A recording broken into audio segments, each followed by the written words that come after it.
주님 안에서 사랑하고 축복합니다. 우리 한 번 더 인사하기를 원하는데 우리 하나님 앞에서 예배합시다. 네, 우리 엘로힘 청년부는 다른 성도님도 계시지만 그 엘로힘은 전능하신 하나님이라는 그런 뜻이잖아요. 우리가 하나님 앞에 예배할 때 그 이름값처럼 이 공동체가 전능하신 하나님을 만나고 또 경험할 수 있는 또 예배를 통해 오직 하나님만이 영광 받으시는 이 시간 될 수 있기를 간절히 원합니다. 세상에서 가장 비싼 그림이라고 하는 그 살바토르 문디라는 그런 그림이 있습니다. 그래서 욕은 아닌데 이렇게 살바토르 문디 그림 한번 띄워주겠어요. 그 레오나르도 그 다빈치가 1500년경에 그 예수를 그린 여러 작품 중 그 하나인데 그 유화 작품이라고 합니다. 그 유화의 특징은요, 그 그림 위에 계속 덧그릴 수 있는 그 특징을 갖고 있는데, 이 그림이 그 1958년에 그 다시 발견되었을 때까지 약 500년 동안 다양한 사람들의 어떤 손에 거쳐서 그 그림이 덧그리면서 그 원래의 모습을 찾아볼 수 없었다라고 합니다. 그러다 보니 처음에는 이 그림이 가품으로 이제 판명이 된 거예요. 그래서 그 그림이 시중에 6만 원에 그렇게 이제 팔렸던 그런 이제 그림이었는데, 이 싼 값에 거래되고 있었던 이 그림이 이제 복원 기술이 발달했는데 그 21세기가 되었을 때 다시 복원 작업을 거쳐서 원래 그림에 덧붙여 있었던 그 초창기에 작업했던 어떤 거기에서 이제 덧대어졌던 그 물감들을 걷어내고 이제 원래 그 그림으로 복원하니 진품의 모습을 서서히 드러냈다라는 것이죠. 그래서 이 과정은 수년 동안 복원 전문가들이 힘을 쓴 결과 이 그림은 레오나르도 다빈치의 어떤 필지가 분명하다. 여러분 누군지는 아시죠? 레오나르도 다빈치 이제 굉장히 유명한 이제 옛날 사람 그쵸 화가죠. 그 필지를 확인하여 진품이 이미 확정되었을 때 6만 원에 팔리던 이 그림이 얼마에 팔렸는가? 4억 5천만 달러. 놀라지도 않네. 내 돈이 아니까 얼마인지 6,400억 원이나 되는 지금 현재 가장 비싼 그런 그림으로 이렇게 기록이 되었다라는 거죠. 사람들이 그 진품임을 알아보지 못했을 때에는 그냥 싼 값에 그 6만 원에 거래되었던 그냥 그저 그런 흔한 그런 그림 작품이었는데, 이제 그것이 이제 레오나르도 이제 다빈치의 작품이라는 것이 이제 진품이라는 것이 이제 밝혀지게 되니까 그 가치가 정말로 어마무시하게 그렇게 뛰어오르는 것을 우리가 이제 보게 됩니다. 사실 진짜 가치가 있는 여러분 예술 작품은요, 막 이것저것 막 다 다른 것들을 갖다 붙인다고 해서 그 가치가 높아지는 게 아니죠. 무엇을 더 보태기보다는요, 원래대로 복원했을 때 사실 뭐 예술 작품이나 뭐 미술품이나 어떤 그런 고고학에서 보면 이제 뭐 유물들을 발굴할 때나 문화재를 복원했을 때 무언가를 어떻게 더 보태거나 화려하게 치장을 했을 때 그 가치가 올라가는 게 아니라 원래 그 작품의 보존 원래 그대로의 그 모습을 회복했을 때 그 가치가 높아진다라는 것이죠. 사실 하나님의 그 자리에도요, 그리스도 예수가 자리해야 될 그 자리에도요, 그분들이 아닌 다른 것들이 덧붙여지게 되고 다른 것들이 자리하게 될 때 복음은 그 가치를 잃게 되고요, 그 순전한 맛도 잃게 됩니다. 하나님의 사람으로 복원되고 회복되어야 우리의 모습도 분명히 있다라는 것이죠. 하나님께서는 우리를 지으실 때 누구의 형상으로 지었다고 했습니까? 하나님의 형상대로. 근데 그 형상이 여러분 어떻게 됐습니까? 죄로 인하여서 오염됐고요, 무너졌고요, 파괴되었습니다. 그래서 그 원래의 하나님의 형상을, 그 모습을 복원시키기 위해, 회복시키기 위해 하나님께서 누구를 이 땅에 보내셨습니까? 바로 살아계신 예수 그리스도, 하나님의 아들 독생자를 이 땅 가운데 보내주셨다는 것이죠. 하나님의 형상이 무너진 우리를 회복시키기 위해 하나님께서는 오랜 세월 동안 우리를 위해서 기다리시고 또한 그 메시아 예수 그리스도를 준비시키셨습니다. 그리고 이 땅에 2000년 전에 예수님께서 오셔서 그 우리의 그 무너진 그 하나님의 형상을 회복시키게 해주시는데, 그것이 바로 예수 그리스도의 십자가 죽음인 것이죠. 죽었을 뿐만이 아니라 우리를 위해서 부활하셨고 하늘로 승천하셨고 다시 또 이 땅에 오시겠다라고 우리에게 약속의 말씀을 주셨습니다. 그래서 우리는 그런 하나님의 말씀을 우리는 바라보고 믿으면서 순종하면서 그 예수 그리스도를 믿는 믿음으로 우리는 구원받은 자로서 오늘 이 시간 이 자리에 있는 줄 우리는 믿습니다. 아멘입니까? 그래서 오늘 그 말씀의 그 시작은요, 그 예수님께서 하나님 앞에 드린 기도거든요. 예수님께서는 이 땅에 그 무너진 우리의 그 하나님의 형상을 회복시키기 위해서 십자가의 죽음을 감당하셔야 했는데, 십자가에 달려 죽으시기 전 그 예수님이 하나님 앞에 나와 기도하는 것이 바로 오늘 우리가 읽은 17장 말씀입니다. 오늘 6절까지 말씀밖에 우리가 읽지는 않았지만 제가 어제 리더들한테 부탁을 했거든요. 오늘 셀 모임을 시작을 할 때 이 17장 말씀을 최소한 2번, 3번은 읽었으면 좋겠다.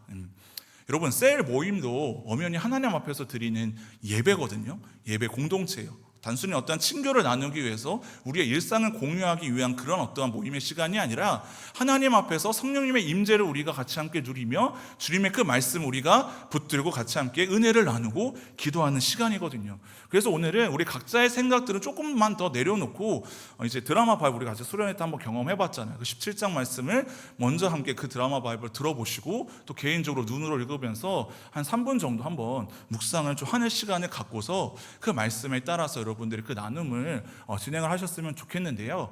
여러분, 묵상은요, 내가 하나님 말씀을 분석하고 그것을 우리가 어떻게 공부하는 것이 아니라 하나님의 말씀이 들려지도록 우리가 하나님 앞에 나의 생각을 내려놓는 게 여러분 묵상이거든요. 하나님께서도 그 모험에 분명히 참여를 하시거든요. 그런데 때로는 하나님께서 우리가 계시지 않는 것처럼 우리의 생각만, 우리의 어떤 그 말만 오고 갈 때가 참 많이 있어요. 제가 오늘 이 자리에도 하나님의 말씀을 선포하고 이 자리에 섰는데 하나님의 말씀을 제가 전하지 않고 제가 뭐 어떤 인터넷 뉴스 기사나 뭐 세상에 돌아가는 어떠한 지식이나 다른 어떠한 그 내용들을 여러분들한테 전한다면 여러분들이 그것을 들을 이유가 없는 것처럼 셀모니 사실 여러분 마찬가지거든요. 제가 이 요한복음 17장 말씀 처음 설교를 해보는 것 같더라고요. 그 부교육자 생활을 하면서 정말로 하나님의 이 말씀이 얼마나 귀하고 값진 것인지 저는 이 말씀을 묵상하면서 사실은 되게 설교하기에는 어려운 본문이거든요. 이게 한 번도 해보지도 않았고 굉장히 깊고 심오하고 이것을 어떻게 여러분들의 또 잘 이해하기 쉽게 이 말씀을 잘 풀어서 설교할까 포기했습니다. 그 포기했고 하나님의 그 말씀을 그냥 있는 그대로 여러분들이 이것을 듣고 묵상할 때에 전능하신 그 하나님 아버지의 임재가 여러분의 그 나눔 속에 임할 줄 믿습니다. 아멘입니까? 그래서 오늘 또 셀을 하지 못하는 그런 청년들의 다른 성도님들이요, 돌아가셔서 27장 말씀을 한번 읽어보시면 좋을 텐데요. 우리 1절 상반절에 이렇게 나와 있습니다. 예수께서 이 말씀을 하시고 눈을 들어 하늘을 우러 이르시되 아버지여 때가 이르러 싸우니. 지금 예수님께서 말씀하실 때 여기서 말씀하신 그 때는 여러분 무엇입니까? 때가 이제 이르렀대요. 아까 제가 여러분 얘기했을 때 좀 축축할 수 있겠죠. 무슨 때일까요? 예수님께서는 이 땅에 오신 목적이 분명합니다. 무엇이죠? 십자가의 죽음을 통해 우리의 잃어버린 하나님의 형상을 회복시키기 위해서 십자가에 달려 죽으시기 바로 이제 직전이에요. 그래서 항상 여러분 성경 복음서에 나오는 항상 하나님의 때, 아직 때가 이르지 아니하였다라고 예수님께서 말씀하셨을 때에는 바로 내가 아직 십자가에 죽어야 할 때, 또 내가 부활해야 될 때, 승천해야 할 때 항상 그 때를 이야기를 하는 것이죠. 근데 이제 그 때가 이르렀습니다. 하나님 아버지께 지금 예수님께서 이러한 기도로 시작을 하고 있습니다. 그때 1절 하반절에 또 이렇게 나와 있습니다. 아들을 영화롭게 하사, 아들은 바로 예수님이시죠. 아들로 아버지를 또 영화롭게 하게 하옵소서. 무슨 말인지 잘 이렇게 이해가 안 되는데 아들은 바로 예수 그리스도예요. 영화라는 뜻이 무엇인가 그 단어를 보니까요, 몸이 귀하게 되어 이름이 세상에 빛남. 어떠한 이름일까요? 바로 하나님 아버지의 이름이고 예수 그리스도의 이름이죠. 그 하나님과 그 예수 그리스도의 이름이 빛났다라는 것이죠. 이 땅 가운데. 그래서 그것이 빛났고 하나님 아버지의 그 이름도 이 땅 가운데 영화롭게 하게 하여 주시옵소서. 나의 십자가 죽음을 통해 하나님의 이름이 높아지고 많은 이들이 주님을 알게 하게 하옵소서. 이 영화는요, 영광이라는 뜻과 같은 맥락의 뜻이거든요. 그 영광이라는 의미는 뭐냐면요, 우리가 항상 하나님의 영광 그런 이야기를 우리가 자주 표현하는데 구체적으로는 잘 모르는 것 같아요. 이 영광은요, 바로 하나님다움이 드러나는 것. 다시 말하면 하나님의 존재다움이 선명하게 드러나는 게 여러분 하나님의 영광입니다. 우리가 이 땅 가운데서 성공해서 많은 물질을 헌금해서 내가 봉사를 해서 하나님을 기쁘시게 하는 것도 물론 하나님의 영광이 될 수 있지만 하나님 아버지께서 이 땅 가운데 그의 이름이 빛나고 드러나게 되는 것, 다시 말하면 뭡니까? 하나님이 이 땅 가운데 하나님이 존재감이 드러나는 것이 여러분 바로 하나님의 영광인 거예요. 물론 우리가 이 땅 가운데서 성공하고 좀 번영하고 좀 잘 된 그 가운데서 감사의 고백으로 하나님의 이름을 높여드릴 수 있겠지만 그 본래 그 뜻은 무엇이냐면 몸이 귀하게 되어 이름이 세상에 빛남. 예수님이 예수님다워지는 게 여러분 뭘까요? 십자가의 죽으심이 바로 예수님다워지는 거예요. 하나님다워지는 게 이 땅 가운데 여러분 뭘까요? 하나님의 말씀의 영향력, 하나님께서 다스리시는 이 나라가 이 세상의 주님의 통치하심을 받고 하나님의 나라가 점차 넓어지는 것. 세상 모든 민족이, 세상 모든 사람들이 다 하나님을 알게 되는 것이 바로 하나님의 영광이 드러난다. 우리는 그래서 이 뜻을 다시 한번 우리가 그것을 이해했으면 좋겠습니다. 그래서 가장 하나님답게 우리도 하나님께서 우리에게 주신 은사와 달란트가 있는 것처럼 우리도 이 땅 가운데 사람들도 다 자기답게 살아가야 된다. 가끔 드라마 그 대사 보면 그 올드한 대사 있지 않습니까? 너답지 않아. 그러면 나다운 게 뭔데? 그러면서 본인의 어떠한 달라진 어떤 그 모습을 향해서 사람들은 별로 좋아하지 않는 것처럼 본연이 가지고 있는 그 은사와 어떠한 재능과 흥미를 상관없이 뭐 어떤 직장 생활을 하거나 직업을 가지면 그 사람들이 괴롭다라고 하잖아요. 하나님께서 우리에게 주는 그 각자의 은사를 우리가 발휘하여서 이 땅 가운데 우리의 어떠한 행복과 흥미와 안녕을 위해서 우리는 살아가는 것이 아니라 그것을 통해서 우리는 누구의 이름을 드러낸다? 바로 하나님 아버지의 이름을 올려드리고 빛나게 하는 것이 바로 하나님 앞에 영광 돌리는 삶이라는 것이죠. 그래서 우리는 하나님을 위해서 산다라는 것은요, 세상에 성공하는 사실은 거의 상관은 없어요. 제가 청소년 사역 실할 때 아이들한테 항상 나가거든요. 야, 너희들은 인류대에 들어가서 입학해서 원하는 어떠한 대학에 들어가는 게 하나님의 영광이 아니다. 비록 내가 공부를 조금 불성실하게 할 수도 있죠. 또 공부는 여러분 또 은사거든요. 여러분 뭐 노력해서 안 될 수도 있어서 내가 원하는 어떠한 사람들이 부러워할 만한 어떤 그런 인류에 들어가지 않을 수가 더 많이 있습니다. 사실 그런 사람들 더 많아요. 자기가 원하는 목표를 성취하는 그 사람들보다는 그렇지 않은 사람들 사실 더 많거든요. 그럼 그런 사람들은 하나님의 영광 가리우는 사람인가? 그렇지 않거든요. 근데 교회 공동체 안에서도 그러한 분위기가 형성될 가능성이 있다는 것이죠. 왜 항상 세상에서 칭찬받고 존경받고 소위 잘 나가는 그러한 사람들만 하나님의 이름의 영광이라고 하면서 사람들 앞에 서는 것인가? 저는 그래서 이제 청소년 사역할 때에는 좀 가능성이 없었는데 아이들 간증하는 건 쉽지 않거든요. 물론 하기는 했지만, 그래서 청년들한테 간증을 요청할 때 그거거든요. 하나님이 하나님다워지는 것, 나의 삶의 자리에서 예수 그리스도가 나의 삶의 자리에서 빛나는 그 순간, 내가 뭔가 열심히 노력하고 기도했더니 이러한 응답을 받았어요, 이러한 은혜를 받았어요, 그거 관심 없거든요. 하나님께서도 그것은요, 그게 중요하다는 것이 아니에요. 이 땅에 왕으로 오신 그 예수 그리스도께서도요, 사람들 앞에서 군림하기 위해서, 대접받기 위해서 이 땅에 지금 오신 것이 아니라 하나님 아버지가 아버지다워지는, 무너진 우리의 하나님의 형상을 회복시키기 위해 십자가의 죽음의 길을 걸어가는 그것만 예수님께서는 관심이 있으셨거든요. 그래서 아들을 영화롭게 하사 하나님께서 이제 그 아들 예수 그리스도를 십자가에 달려 죽으시도록 인도하셨다라는 것이죠. 그리고 또 아들로 인해서 아버지를 아버지 되게 하옵소서. 그래서 하나님께 영광을 돌린다는 그 표현에 대해서 우리가 함께 생각을 하고요. 빌립보서 2장 7절 11절 말씀을 함께 한 목소리로 읽었으면 좋겠는데, 우리 하나님 앞에서 주님의 말씀을 읽도록 하겠습니다. 시작. 오히려 자기를 비워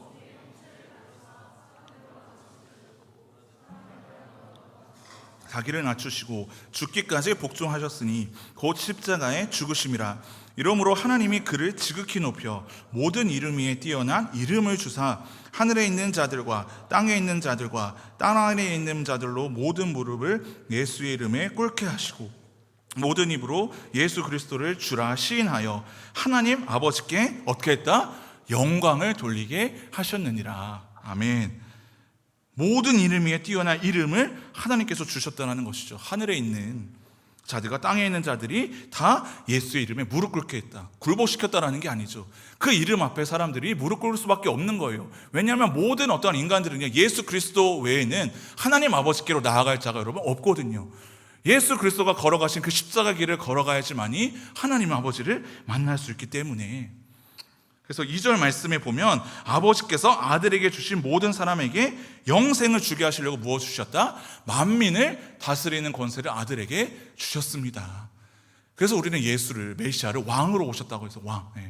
그저 자기가 그냥 최고이고 그냥 자기가 그냥 모든 권력을 누리고 그렇게 살기 위한 그런 왕 아니라 모든 그런 만민을 다스리는 그 권세, 주님의 그 통치하심을 받는 그런 모든 그 사람들이 영생을 얻게 해주시기 위해서, 그래서 지금 아들을 영화롭게 해달라는 그 예수님의 지금 기도의 시작은요, 바로 예수님 다움을 실현해달라는 것이죠.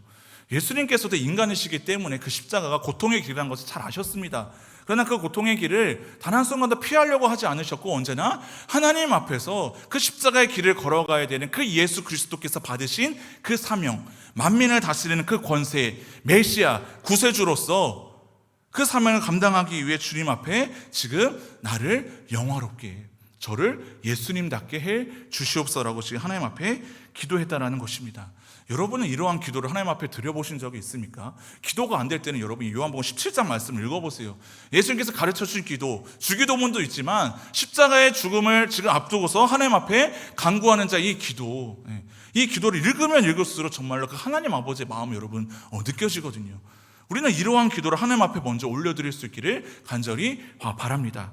그래서 여러분, 영생은 그러면 어떤 하나님, 어떤 예수님을 지금 아는 것이라고 말하느냐? 3절에 이렇게 나와 있습니다. 영생은 우리가 뭐 선행이나 어떤 우리가 도덕적인 어떤 윤리를 잘 지켜서 예배를 잘 드려서 기도를 잘해서 얻는 것이 아니라 곧 유일하신 참 하나님과 그가 보내신 자 예수 그리스도를 아는 것이다. 아멘입니까? 여러분은 하나님을 아십니까? 예수님을 아십니까?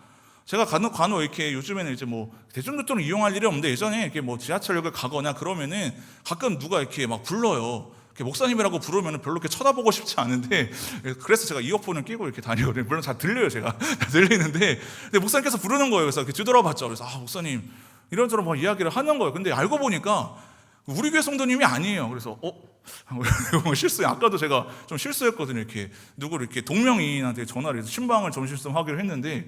알고 봤더니 고등부회한테 제가 전화를 한 거예요. 동명이한테. 그래서 그래, 멋쩍게 교회 잘 다니지? 그래서 다행히 잘 다니더라고. 그래서 교회 잘 다녀라. 그래서 근데 같이 이야기를 하고 보니까 우리 교회 성도님이 아니라 그럼 전회교회 성도님인가? 그래서 근데 얘기를 또 해보니까 전회교회 성도님도 아니에요. 그래서 전전전 교회 성도님이 저를 이렇게 불러서 이렇게 인사를 하시는 것이죠. 근데 저는 누군지 알아요? 몰라요?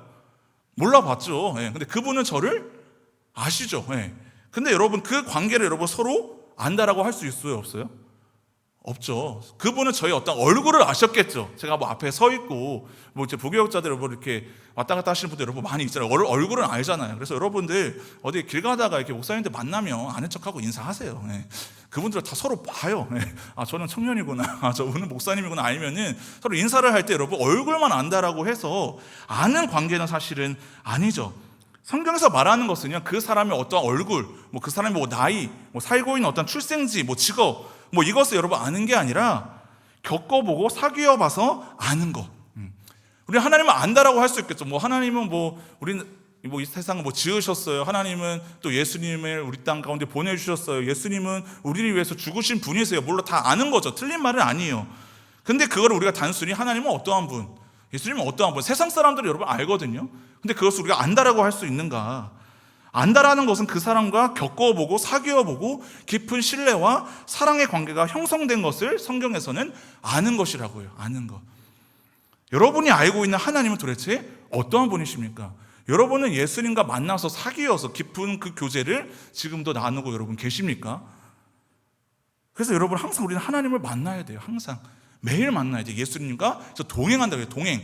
그냥 정해진 그 시간, 종교생활 하듯이 다른 여러분 불교나 천주교에서도 정해진 시간에 나와서 그들을 경배한다고 나름 그렇게 예배를 한다고 합니다. 근데 그래서 어떠한 그 세상 종교에서도요, 인격적인 어떠한 그 절대자가 우리와 함께 친밀한 교제를 누리는 그러한 세상 종교는 여러분 없어요. 절대자가 신이 사람을 위해서 이 땅 가운데 오셔서 죽고 희생한 그러한 종교는 여러분 없습니다. 오직 유일하신 그 참 하나님, 바로 그게 여러분 유일하신 참 하나님이라는 거. 이 땅을 위하여서 지으시고 우리를 위해 예수 그리스도를 보내주신 그 하나님을 여러분들이 만나고 그 예수 그리스도를 알기를 간절히 원합니다. 그 예수님이 여러분 왜 오셨습니까? 이 땅에 이루신 일이 무엇입니까? 4절 말씀인데요, 같이 함께 한 목소리로 읽겠습니다. 시작. 아버지께서 영화롭게 하였사오니. 영화롭게 하였사오니 여러분 뭐예요? 하나님은 내가 하나님답게 하나님의 존재나움을 드러냈습니다. 아버지께서 내게 하라고 주신 일, 두 글자로 뭐예요? 그게 사명이에요. 사명. 하나님께서 우리를 지으셨을 때 우리에게 이 땅 가운데 하라고 주신 일이 있습니다. 단순한 어떤 직업이 아니에요. 직장이 아니라 하나님께서 우리에게 주신 그 이루고자 하는 그러한 일이 있습니다. 근데 그 일을 이루었을 때 아버지의 그 이름이 영화롭게 되는 거예요. 하나님이 하나님다워지도록 이 세상 가운데 그분이 드러나게 하는 하나님의 존재다움. 예수님께서 하신 일을 통해 그 드러난 그 모습이 여러분 무엇이겠습니까? 예수님은 아버지께서 내가 하라고 하신 그 일을 이 땅 가운데서 이루셨습니다. 십자가의 그 사역이요. 하나님을 기쁘시게 하는 일은 내게 하라고 주신 일을 여러분 완성해야 됩니다. 그 일을 여러분 발견해야 돼요. 바라봐야 돼요. 그래서 여러분 비전이라고 해요. 비전. 바라보는 거예요. 내 계획이 아니라, 내 꿈이 아니라, 내 목표가 아니라, 내 성공이 아니라, 나의 목적이 아니라 하나님께서 내게 하라고 주신 일을 여러분 완성하게 우리도 이 땅 가운데 주님께서 보내주셨다는 것이죠. 오늘날 우리가 구원받은 우리의 존재 목적은 그냥 천국 가는 게 아니에요. 그냥 내가 구원받고 끝나는 믿음은 여러분 없습니다. 하나님께서 우리를 축복의 통로로 보내주셨고요, 또 우리를 이 땅 가운데 사명자로 부르셔서 우리를 사용하시거든요. 사용하실 때 우리는 그 용도에 맞게 살아야 돼요. 용도라는 말이 그렇지, 하나님께서 우리 그릇이라고 표현하시잖아요. 주님은 토기장이가 그릇을 맡을 때 그것이 뭐 넓은 그릇도 있고 뭐 종직 그릇도 있고 냄비도 있고 그 목적에 맞게 사용되어야지 그 주인의 마음을 시원하게 해드리는 것처럼 하나님께서도 우리에게 그렇게 주신 다 사명들이 여러분 있다라는 것이죠. 그것을 여러분들이 하나님 앞에 먼저 구할 때에, 그 일을 우리가 이루었을 때 우리가 하나님을 하나님답게 하는, 하나님을 영화롭게 하는 그 일을 우리가 성취할 수 있다는 것입니다. 그 일을 왜 성취해야 됩니까? 그 일은 곧 하나님의 형상을 회복하게 하는 일이기 때문에. 그래서 우리는 이 교회 공동체 안에서 무엇을 발견해야 되는가? 서로의 모습 속에 하나님의 형상을 발견해야 됩니다. 하나님의 형상. 무너진, 죄성을 가진, 교회 공동체는 죄인들이 모인 공동체라고 해서 사람들이 간혹 그런 이야기를 합니다. 죄인들이 모인 곳이기 때문에. 그런 말 제일 싫어하거든요. 죄인들이 모인 데는 여러분 어디입니까? 교도소예요, 교도소. 죄인들이 그냥 모여도만 둔 건 여러분 교도소지, 이 교회 공동체는 하나님의 나라를 경험해야 될 것이요, 용서받은 자들이, 은혜 받은 자들이 하나님의 형상을 회복해 나가는 그 과정 가운데 서로의 모습 속에 하나님을 발견하는 것, 우리도 우리다워지는 것, 그리스도인들이 그리스도인다워지는 것, 하나님이 예배 가운데 하나님다워지고 예수 그리스도가 예수님다워지고 예수님을 딱 따르고 묻는 무리들이 그리스도인다워지는 것, 가장 인간답게 우리가 존재하는 그 방식이 여러분 무엇일까요? 바로 이 시간 하나님 앞에 올려드리는 예배인 것입니다. 예배. 그리스도인들 가장 그리스도인다워지는 것. 오늘 찬양팀 어떻게 찬양하나 보자. 성가대가 어떻게 찬양하나.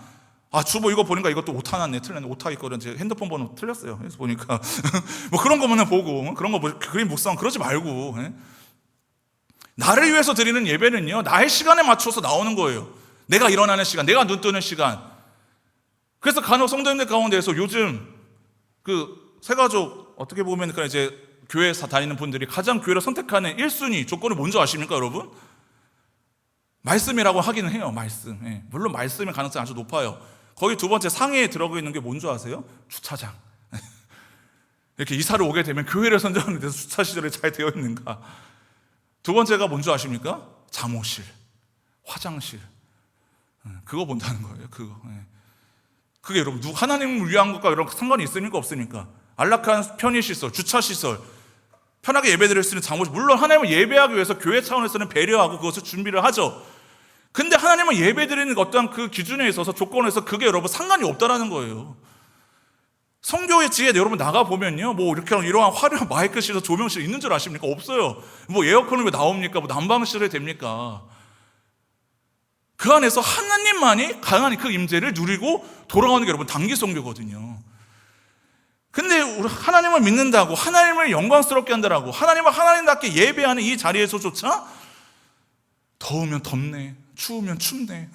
제가 방송위원회에서 이런 얘기하면 안 되는데 보면요, 지하철인 줄 알았어요. 이렇게 예원권 가동하게 되면 또 춥다면 춥다고 난리고, 더우면 덥다고 난리고, 그래서 춥다고 해서 바로 껐어. 근데 바로 또 연락이 오더라고. 덥대요. 그래서 뭐야?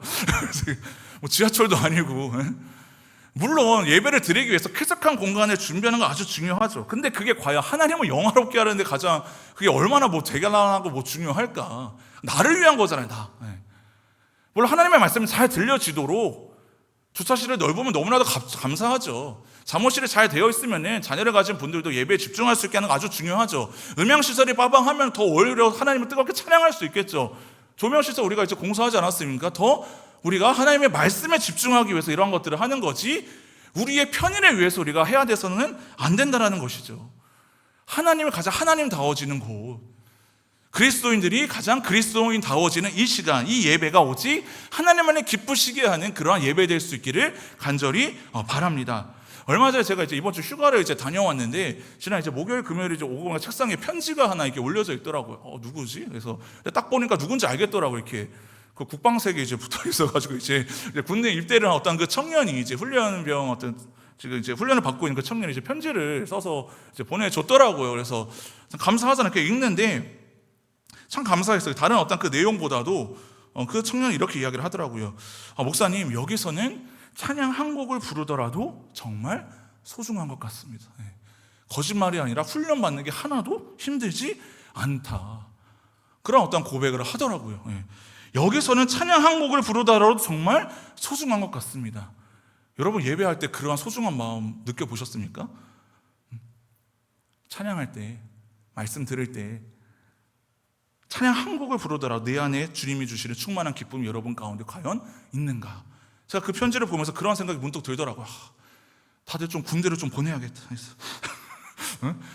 자매들도 군대 가고, 양성평등 시대 아닙니까? 군대를 가봐야.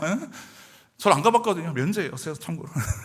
형제들도 다시 한번 군대를 좀 가야 믿음을 잃어버린 자들이 헛겠지 모르 믿음을 잃어버린 청년들이 있다면 다시 한번 군대를 가서 미안하다 찬호가 그래서 다시 한번 군대를 가서 그런 갈급한 자 가운데 그 찬양 한 곡이라도 정말 하나님 앞에 부를 수 있는 게 얼마나 나에게 기쁜 일인지 너무나도 목회자로서 감사하고 뿌듯하더라고요. 야, 목회자가 하지 못한 일을 군대가 해주는구나.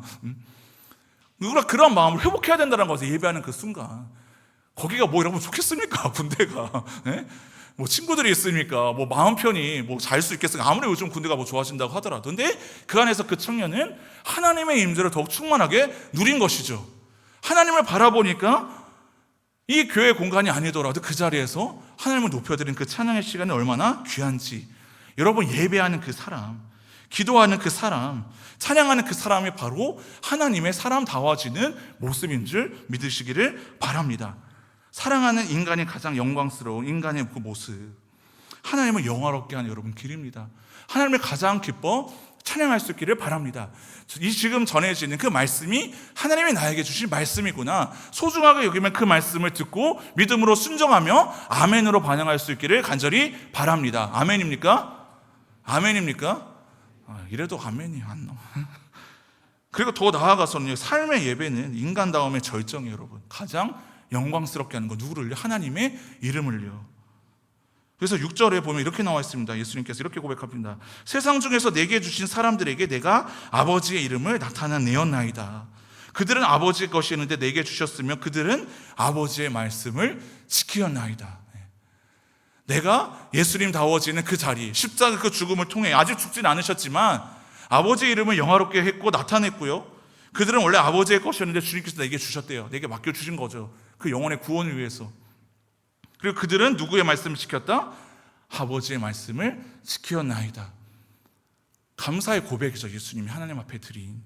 저도 목회자로서 가장 뿌듯한 그 순간은 여러분들이 하나님을 잘 믿을 때 저한테 뭐 좋은 말을 하거나 칭찬을 하거나 뭐 선물을 주거나 뭐 간혹 줘도 괜찮아요. 근데 그것도 이제 기쁘기도 하지만 뭐 좋은 말 여러분들이 해주는 거 뭐 좋기도 하지만 여러분들 가장 예수님 잘 믿을 때, 하나님을 가장 잘 예배할 때, 그때 저는 가장 크게 기쁘고 감사하거든요. 제가 연말에 작년에 이제 이전에 있었던 그랬던 교회 이제 부장님이 이제 부장지사님 전화가 이제 왔었어요. 그래서 왜 연락을 왔는가? 보통 그때 제가 코로나 때 제가 2020년까지 이제 사역을 마무리하고 옮긴 그 교회, 그러니까 저희가 이 교회 오기 전에 그 2020년에 코로나가 오지 않았습니까? 그때 참 힘든 시기였죠. 모두가 다, 교회도 마찬가지고요. 그때 이제 같이 부임했던 이제 그 부장지사님이 계셨는데, 청소년부를 담당하는 이제 그분과 제가 1년만 하고 나서 이렇게 사임을 해서 이 교회에 오게 되었는데, 그분이 이제 2년 더 해서 총 3년을 해서 그 부장의 자리 끝났을 때 저한테 전화가 이제 왔더라고요. 그래서 전화를 하면서 이야기를 하다가 저한테 한 번도 하지 않았던 그 이야기를 이제 하시더라고요. 그때 이제 코로나가 시작되면서 모든 사역이 다 멈춰졌을 때, 아무것도 할 수 없을 때, 아무것도 할 수 없지 않겠습니까? 그때 제가 교사들한테 항상 얘기했던 게 있어요. 우리가 흩어진 자리에서는 기도할 수 있지 않습니까?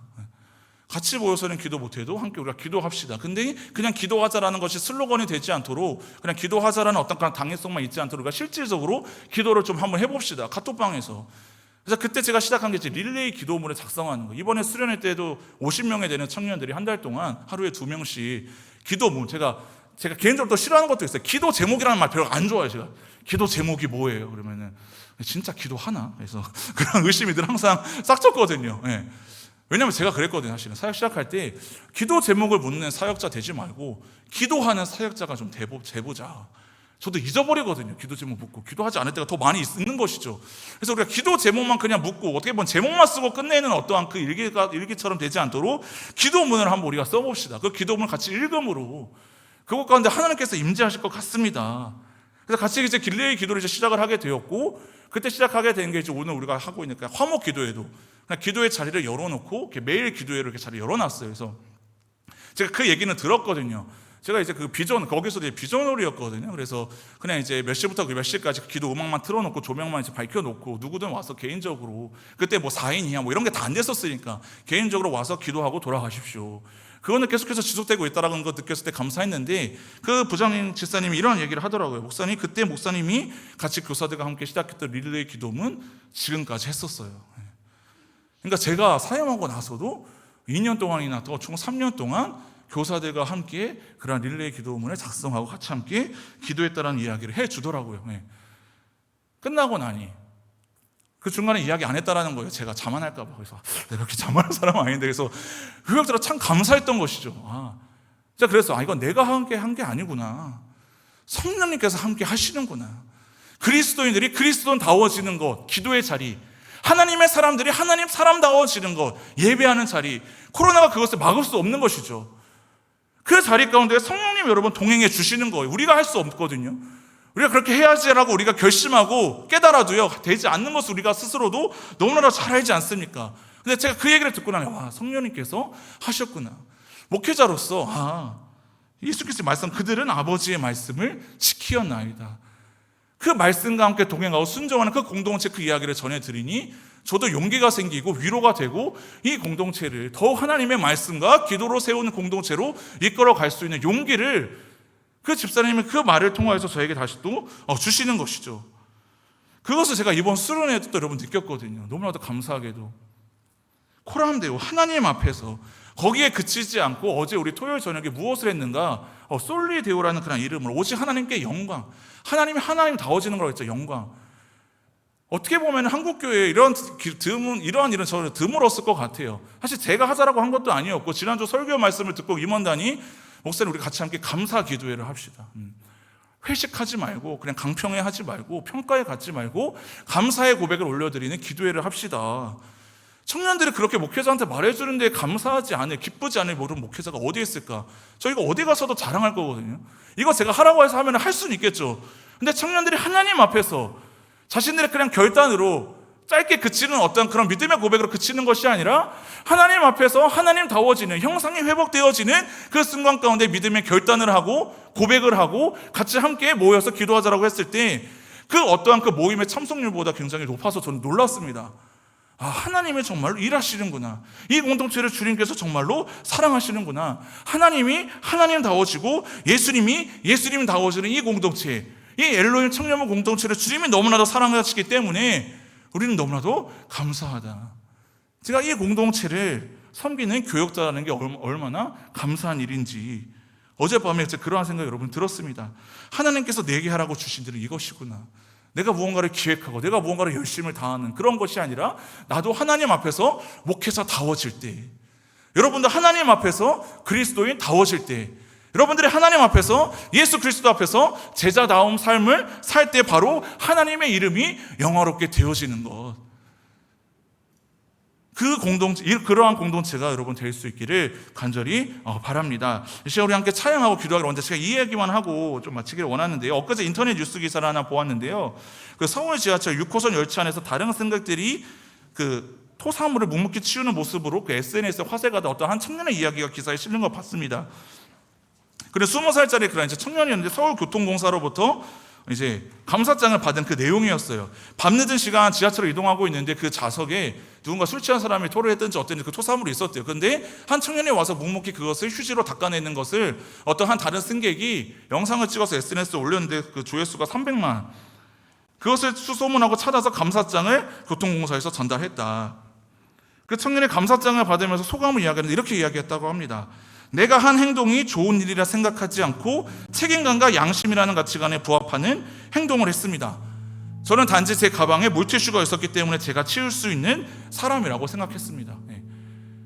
그냥 내가 이것을 위해서 선행을 베풀어야지 그렇게 한 행동이 아니라 그냥 내 가방 안에 물티슈가 있었을 뿐이고 나의 그냥 양심에 따라 평소에 자신의 가치관에 부합하는 행동을 했을 뿐이다. 그리고 그 기사 밑에 달린 댓글을 보니 이래요. 다른 사람들이 이런 사람이 그 기업에서 채용해야 된다. 이런 사람이 잘 사는 세상이 되어야 된다. 단순히 그의 선행 하나를 칭찬하는 게 아니라 그 사람 자체를 칭찬하는 것이죠. 제가 그 기사를 보면서 그런 생각을 들었어요. 이런 청년이 예수 믿는 사람이었으면 좋겠다. 근데 잠깐 더 생각해 봤어요. 근데 가만히 생각해 보니 이런 사람은 예수 믿는 청년이었으면 좋겠다가 아니라 예수 믿는 사람들이 이렇게 살면 되는 것 아닌가? 어떻게 보면 뭐 어려운 일이죠. 사실 쉬운 일은 아니죠. 근데 많은 사람들이 그 작은 행동 하나에 찬사를 보내요. 칭찬을 해요. 근데 여러분, 예수 믿는 사람들이 예수다워지면, 하나님 닮아가는 모습을 여러분이 속한 직장, 가정, 지하철에서도 여러분 그거 하나 치우는데 사람들이 그 선한 영향력을 받는 것이죠. 여러분 그냥 하나님 믿는 사람답게 사시면 됩니다. 아멘입니까? 뭐 다른 걸로 영광 돌리려고 생각하지 마세요.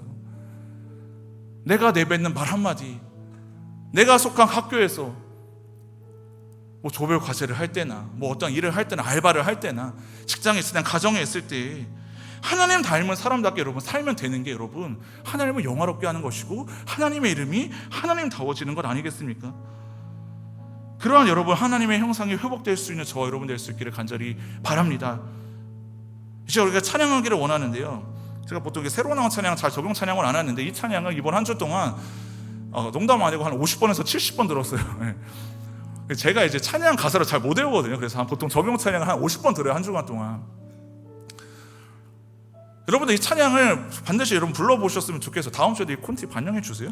이 찬양이 그냥 단순히 좋아서가 아니라 이 가사가 정말로 주가 주되심을, 나의 하나님 그는 여호와, 유일하신 이는 그 위대하심 찬양해, 세상 속에서 구별된 자로 주가 주되심을 나 선포하리. 그러한 삶을 여러분들이 사셨으면 좋겠습니다. 아멘입니까? 아멘입니까? 이 찬양 잘 몰라도요, 가사 틀려도 괜찮아요. 멜로디 잘 몰라도 괜찮아요. 근데 여러분 이 찬양을 우리가 선포하며 부를 때에 이러한 삶이 우리 안에 회복되게 하여 주시옵소서. 오늘 셀모의 공동체에서부터 이제는 좀 변화된 그 모습으로 조금 나의 생각을 좀 내려놓고 한번 하나님 말씀에 집중해 보세요. 하나님의 말씀이 어떻게 나에게 들려지는지, 하나님다워지는 그 자리가 여러분 어떠한 자리인지, 예수님다워지는 그 시간이 여러분 어떠한 시간인지, 하나님 내게 주신 그 사명, 하나님을 하나님답게 예수 그리스도의 이름을 이 땅 가운데 내가 높여지게 하도록 주님 닮은 삶 회복되게 하여 주시옵소서. 그런 간절한 마음의 믿음의 고백을 담아 함께 찬양하겠습니다.